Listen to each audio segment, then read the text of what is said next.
Ce qu'on a appelé des nébuleuses, ça a tout d'abord été des étoiles un peu diffuses dans le ciel. Et à partir des années 1920, on s'est rendu compte que c'était en fait des espèces de gigantesques nuages de gaz. On doit ces découvertes notamment à Hubble, qui est le nom le plus associé sûrement aux nébuleuses. Non seulement parce que les plus belles photos de nébuleuses ont été prises par le télescope Hubble, qui fait la taille d'un bus, et aussi parce qu'il a découvert que certaines de ces nébuleuses étaient des galaxies. Et à partir de la couleur de ces nébuleuses, qui virait un peu dans le rouge, il a réussi à déterminer que les galaxies s'éloignaient les unes des autres. Ces nuages peuvent être absolument gigantesques, certains sont obscurs, comme des gros nuages noirs que nous on a dans le ciel, et ça peut être des nuages lumineux, qu'on voit très bien, parce qu'il y a une étoile au milieu du nuage qui éclaire le nuage environnant. Et là encore, il existe plein de familles différentes. Des fois, les gaz sont ionisés, comme dans les aurores boréales, et du coup, on voit la lumière. On appelle ça des nébuleuses diffuses à émission, qui émettent de la lumière. Certaines sont des nébuleuses à réflexion, c'est-à-dire que la lumière vient sur elles et se reflète, comme là, moi, on me voit.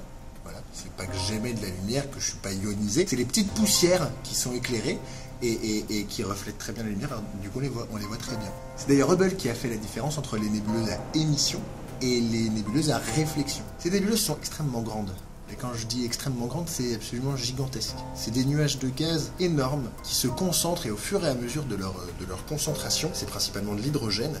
L'hydrogène va commencer à arriver à un point de concentration tellement grand qu'il va rentrer en fusion nucléaire et produire de l'hélium. Et ça, c'est ce qu'on appelle une étoile.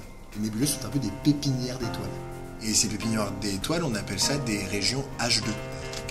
Majuscule. C'est par exemple le cas de la nébuleuse d'Orion. Il y a aussi des nébuleuses très différentes, des nébuleuses beaucoup plus petites, qui sont quand même énormes, qui se créent au moment où l'étoile explose. Donc on a des nébuleuses au moment où l'étoile naît, et des moments où il y a des nébuleuses parce que l'étoile meurt. Elle devient géante comme ça, elle devient instable, elle explose, des fois elle explose plusieurs fois, donc ça fait des images très différentes, suivant la manière dont elle explose. Et des fois elle peut même exploser totalement, ça fait des supernovas.